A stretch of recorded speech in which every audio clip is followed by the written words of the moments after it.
Hai teman-teman sekolah minggu sekalian, salam jumpa bagi kita semua. Kita akan mendengarkan firman Tuhan, kita persiapkan hati dan pikiran kita. Kita berdoa.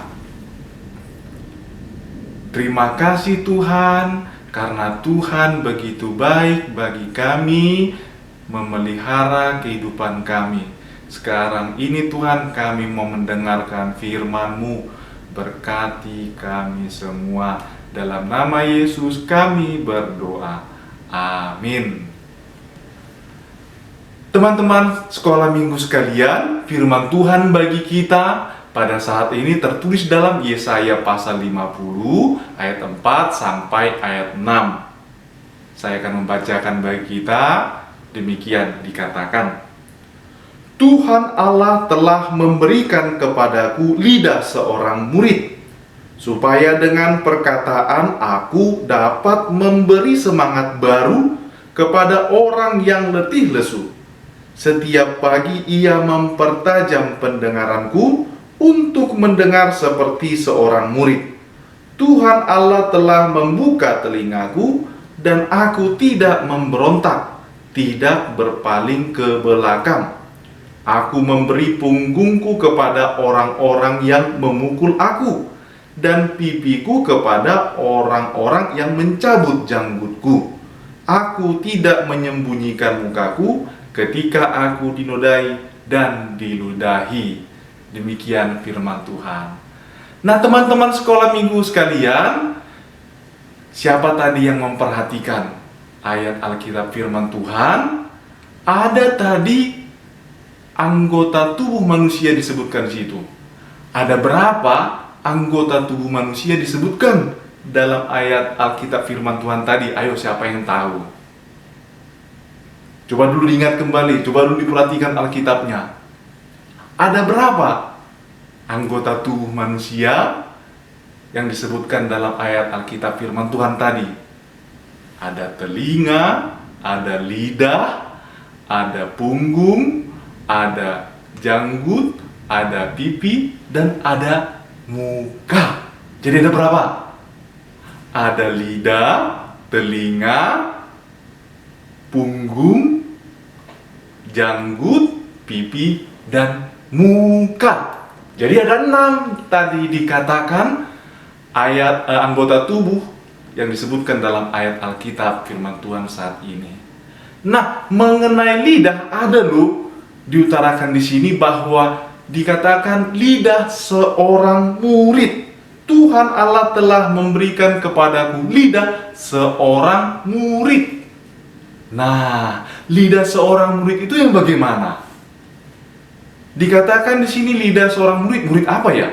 Murid SD, SMP, SMA, TK, atau PAUD?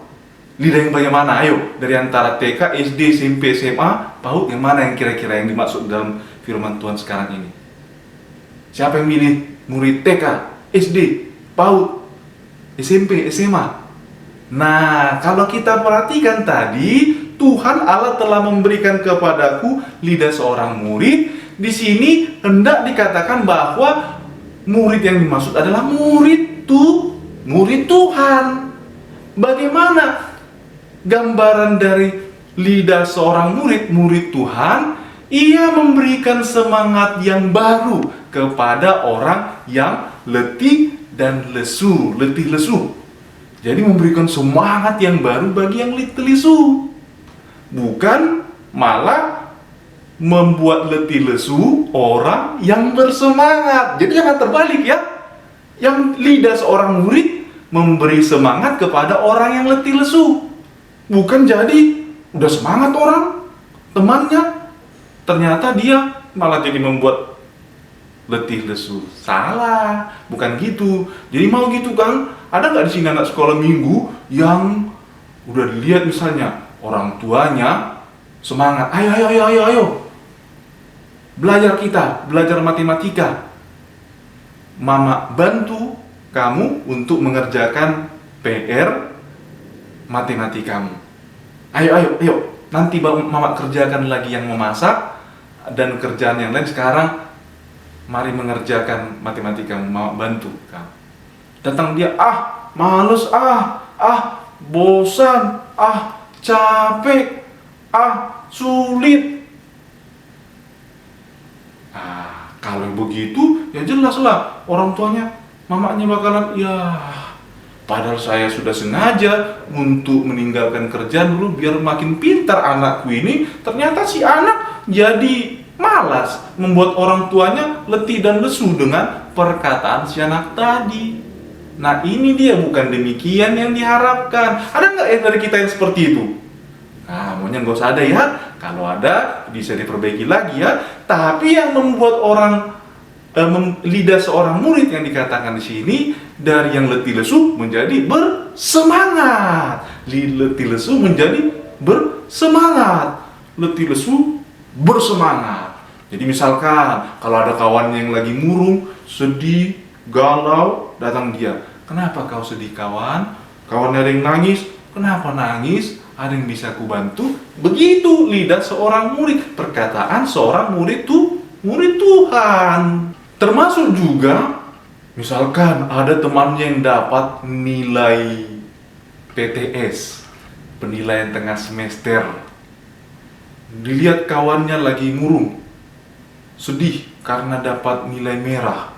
Datang dia, nilainya merah, malu dong, malu-maluin, nggak boleh diejek, kasihan dong. Lidah seorang murid Tuhan, anak-anak sekolah minggu yang adalah murid-murid Tuhan akan mengatakan, gak usah sedih dah, gak usah murung. Yaudah, kalau sekarang ini kurang baik, besok-besok kan bisa lebih baik.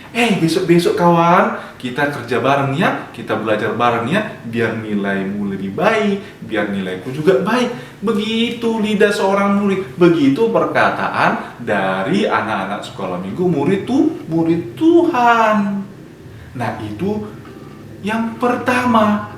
Begitu juga sekarang, yang kedua adalah telinga.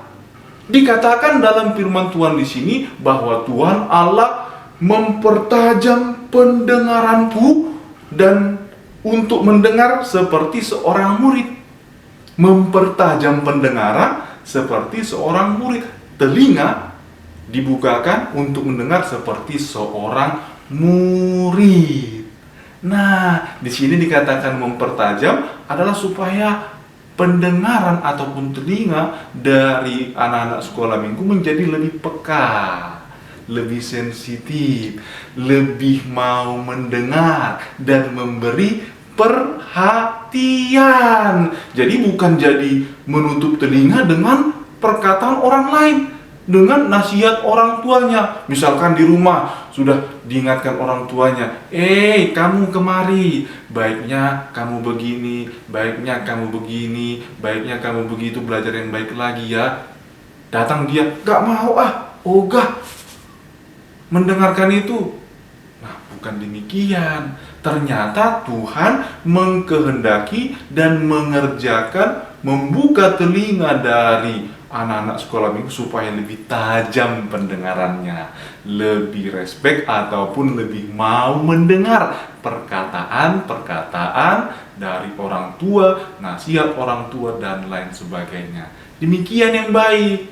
Jadi misalkan kalau adik-adik sekolah minggu lagi bermain di luar, halo, udah bisa pulang, udah jam berapa ini? Nah, gak usah pura-pura gak mendengarkan. Sibuk-sibuk dia ngerjakan bermain lagi dia sama teman-temannya, pura-pura nggak dengar. Nggak boleh gitu.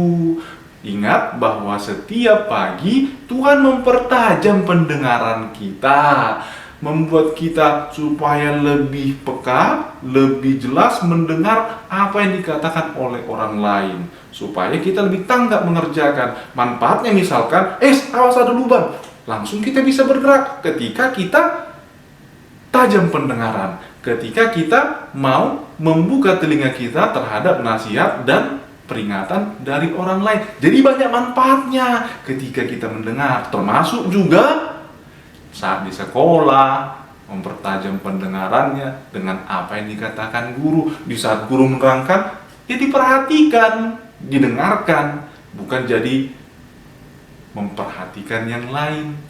Termasuk misalnya ketika sudah dipanggil orang tua, sibuk dia dengan gadgetnya ataupun dengan handphonenya. Bukan demikian, tapi kita perhatikan bahwa Tuhan membekali kita dengan pendengaran yang tajam untuk semakin mau memperhatikan perkataan Tuhan, nasihat dari orang tua, dan lain sebagainya. Yang ketiga adalah punggung. Dikatakan dalam ayat Alkitab firman Tuhan, aku memberi punggungku kepada orang-orang yang memukul aku. Bayangkan, punggung diberikan kepada orang-orang yang memukul. Berarti punggungnya harus tegar, harus kuat. Tapi yang paling utama adalah memang kerelaan untuk berkorban. Nah, ini mengacu ataupun dipahami bagaimana pengorbanan Tuhan kita, Yesus Kristus, yang rela dipukul, dicambuk, demi mengerjakan kehendak Allah Bapa dan demi membawa keselamatan bagi kita semua manusia.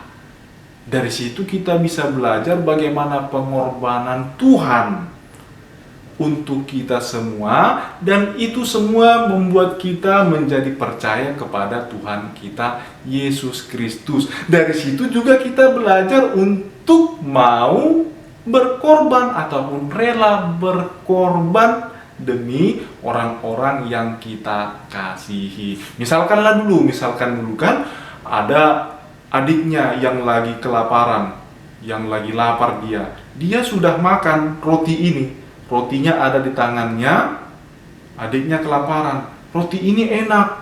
Ya kalau orang yang mau rela berkorban atau yang rela berkorban, ya tentu ya udahlah, adikku kelaparan. Roti ini sama dia aja lah.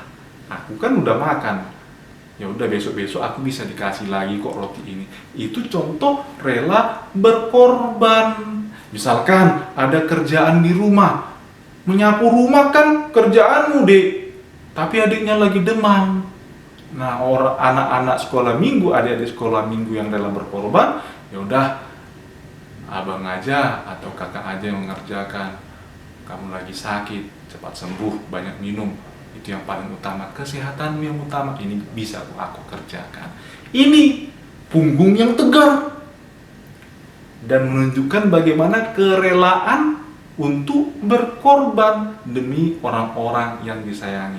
Demikian juga adik-adik sekolah minggu, teman-teman sekolah minggu sekalian, melalui pengorbanan Yesus Kristus, melalui firman Tuhan saat ini kita diajarkan untuk tegar dan rela berkorban demi orang-orang yang di sekitar kita yang membutuhkan. Yang keempat dan ini yang terakhir, janggut, pipi, dan muka. Bagi yang mencabut janggutku, kuberikan pipiku kepadanya. Aku tidak menyembunyikan mukaku ketika aku dinodai dan diludahi. Serem amat ya. Dicabut janggut, sakit itu loh. Bisa marah, bisa emosi cepat gitu. Tapi diberikan pipi kepadanya. Walaupun dinodai, diludahi, tapi aku tidak menyembunyikan mukaku. Nah, ini sama seperti punggung yang tadi, ini juga menunjukkan bagaimana pengorbanan Tuhan Yesus Kristus. Ketika ada orang yang menghina dia, meludahi dia, menyiksa dia, Tuhan tidak marah, Tuhan tidak dendam, Tuhan tidak membalaskan kejahatan dengan kejahatan. Tapi Tuhan mengalahkan kejahatan dengan kebaikan, dengan menghadiahkan ataupun menganugerahkan keselamatan. Itu yang Tuhan kerjakan. Tuhan Yesus, Tuhan kita, memberikan kedamaian, keselamatan bagi kita. Nah, ini mengajarkan kita semua, teman-teman sekolah minggu sekalian, untuk tidak cepat marah, tidak mudah marah. Baru misalnya agak diejek sedikit, langsung mau main tangan ataupun langsung dikejar mau memukul. Gak bagus gitu. Baru diejek sedikit atau diingatkan sedikit, mau langsung ambil kayu. Gak bagus itu, mau memukul. mau membalas dendam. Gak bagus itu. Kita belajar bagaimana pengorbanan Tuhan kita Yesus Kristus yang tidak cepat marah, tidak membalaskan dendam, tapi membalas kejahatan dengan kebaikan, dengan keselamatan. Nah, itu juga yang menjadi pembelajaran bagi kita semua agar ya tetap sabar, tetap setia kepada Tuhan dengan mengerjakan kedamaian. Jadilah teman-teman sekolah minggu menjadi orang-orang yang mau sabar dan setia dengan mengenal bagaimana Tuhan kita mengerjakan keselamatan. Ia mau berkorban demi kita semua. Baiklah kita menjadi orang yang sabar dan setia dan menggunakan semua tubuh kita, anggota tubuh kita menjadi kemuliaan bagi nama Tuhan. Biarlah nama Tuhan dipermuliakan melalui sikap kita, perkataan kita, pikiran, perbuatan kita. Amin. Kita berdoa. Terima kasih Tuhan, karena Tuhan begitu baik kepada kami. Kami telah mendengarkan firman-Mu, berkati kami, kuatkan kami untuk mengerjakan yang sesuai dengan firman-Mu. Terima kasih Tuhan, dalam nama Yesus kami berdoa. Amin. Shalom bagi kita semua.